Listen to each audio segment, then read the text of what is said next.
Hi, I'm Rita Wilkins, also known as the Downsizing Designer. So today I want to talk to you about something really important. It's about eco-friendly decluttering and making that much easier. I'm going to show you how to declutter without harming the environment. So we've all been guilty from time to time of taking the easy way out when it comes to decluttering our homes by just throwing the stuff away without thinking about where it might end up. And the truth is, our actions do have consequences when it comes to decluttering. It can actually be devastating to our environment. So one of the biggest challenges when decluttering is the temptation to just throw it away. It's easy, it's quick, and it's also convenient.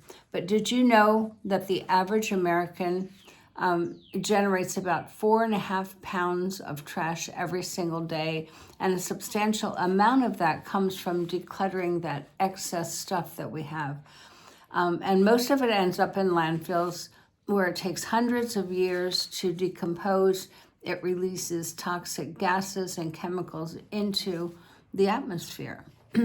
So whether you're just starting out decluttering, your decluttering journey, or whether you've been decluttering for a long time, this video is perfect for anyone who wants to declutter responsibly and sustainably, making a positive impact on the environment. So I hope you stay with me till the end.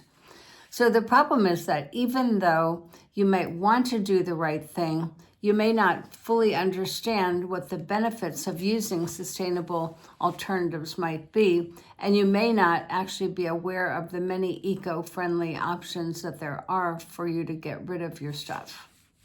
So first of all, the benefits of eco-friendly decluttering. So it reduces the impact on the environment by diverting that waste from the landfill. It helps those in need by repurposing things that you no longer want, need, or use, and also retrains our brains to be more conscious of reusing, repurposing before we throw things away and before we buy something new.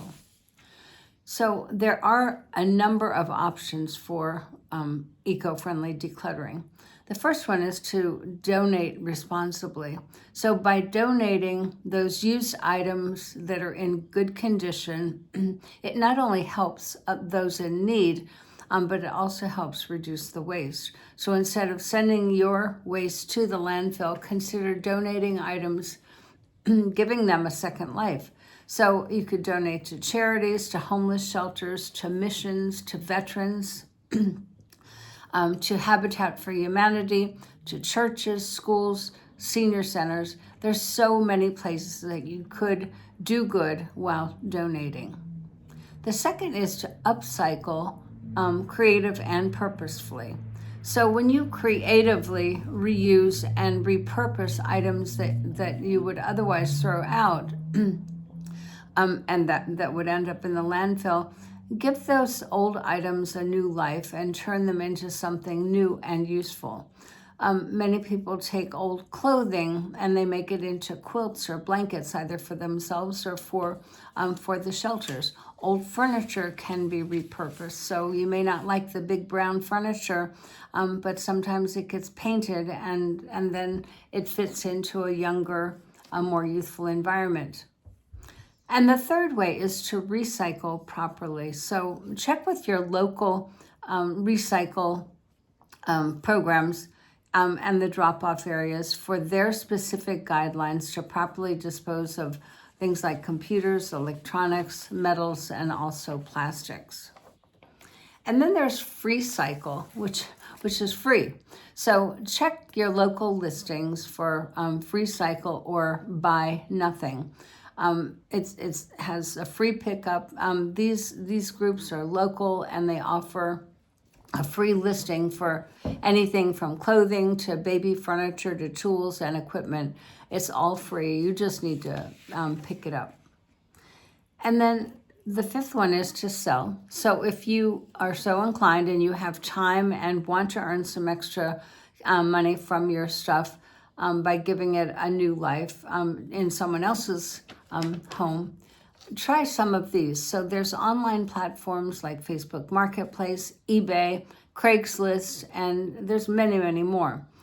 And then the local consignment shops. Some local consignment shops are taking clothing, jewelry, and furniture, so just check those out. And then there's the good old-fashioned garage sale. Put a sign in your front yard and then have at it. And then number 6 is pass it on. So this is something, families have done for years, and it does work. So check with your family and friends if they want or need any of the items that you would like to get rid of, and make sure that they also quickly arrange to have them picked up so that you don't have to bother with that part.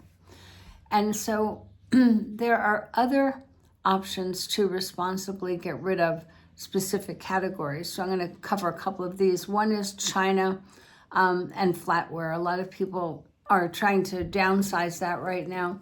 There's a company called replacements.com, and just check them out and look at their procedure for unloading some of your things.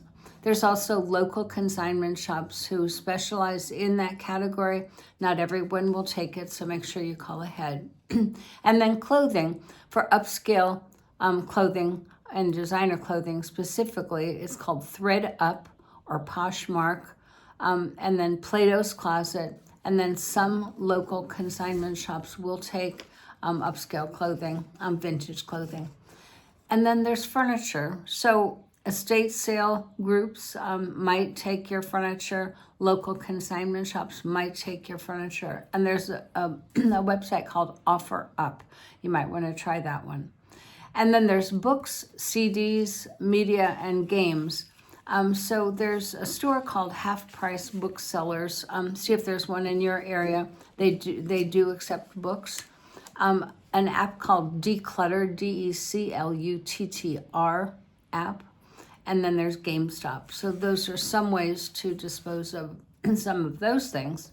And then the last one that I have is toys, sports equipment, hobby supplies. Once Upon a Child is actually a storefront, and they do take toys and some hobby supplies. And then also Sports Go Round takes sporting equipments. So as far as getting started, decluttering without hurting the environment is not only possible, it's also necessary. So by being more mindful of our choices and taking small actions each day, you can actually make a significant impact. So try incorporating these 5 simple habits that will have a long-term impact. Number 1 is to shift your mindset. So prioritize reuse and repurpose, also repair. So think twice before you buy, think twice before you throw it into the trash. And the second one is to practice the 1 in, 1 out. So for each thing that you bring in, make sure you're sending something out, and that could be donated or sold or just given away. And the third is to make do, that good old-fashioned make do policy where you use what you already have. And that has to do with practicing gratitude, not wanting more, and being grateful for everything that you already have. And number 4 is invest in quality versus quantity. We all know about this. The quality lasts longer.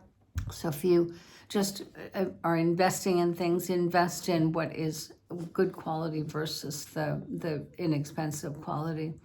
And then the last one is to shop mindfully. So always shop with a list so that you don't go overboard, whether it's clothing, whether it's food, whatever. And then here's the bottom line. You can do this. It's all one step at a time. Make a difference in your environment. I hope this helps.